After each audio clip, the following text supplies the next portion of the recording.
వర్ణమాల. Topic name ఏంటండి? వర్ణమాల. వర్ణాల యొక్క సముదాయము వర్ణమాల అని చెప్పుకుంటాం. అసలు ఈ వర్ణమాల నుంచి మనకు దాదాపుగా 2 నుంచి 3 ప్రశ్నలు అడగడానికి ఆస్కారం అనేది ఉంది అని చెప్పుకుంటాం. ఇక్కడ ఈ వర్ణమాల అనేటువంటి టాపిక్ లో మనం ఏ అంశాలు నేర్చుకుంటామంటే మొదటగా వచ్చేసి ధ్వని గురించి మాట్లాడతాం. ధ్వని, నెక్స్ట్ వర్ణము, అక్షరము, పదము. ఈ వర్ణమాలకు సంబంధించినటువంటి ఈ పారిభాషిక పదాల యొక్క అర్థాలు తెలుసుకున్న తర్వాత మనం చివరగా వర్ణమాలకు గురించి మాట్లాడటం జరుగుతుంది. ఈ వర్ణమాలలోకి ఎంటర్ అయిన తర్వాత ఈ వర్ణమాలలో మనం ఏం నేర్చుకుంటాము అంటే అచ్చుల గురించి మాట్లాడతాము, హల్లుల గురించి మాట్లాడతాము, ఉభయ అక్షరాల గురించి మాట్లాడతాము.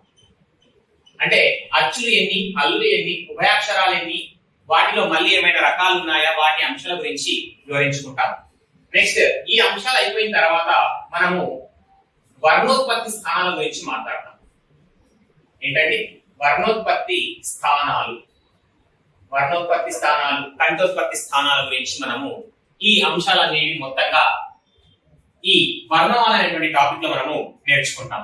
మొదటగా ఈ వర్ణమాల గురించి పూర్తి అవగాహన రావాలి అంటే ఇందులోని అంశాల యొక్క పదాల యొక్క అర్థం అనేది మనకు తెలియాలి. ఇందులో మొదటగా మనకు ధ్వని అంటే ఏందో తెలియాలి. ఏంటండి ధ్వని? ఏమంటున్నానండి? ధ్వని అంటున్నాను.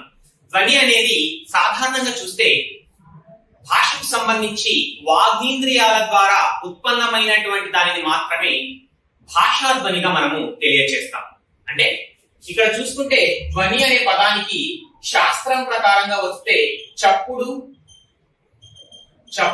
మరియు శబ్దము. ఏమన్నానండి?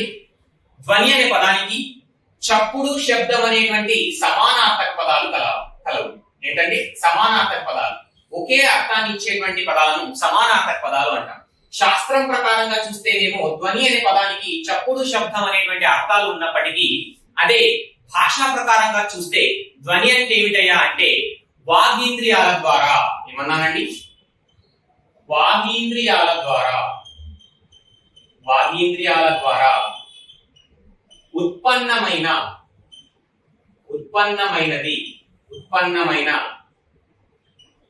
ధ్వని భాషా ధ్వని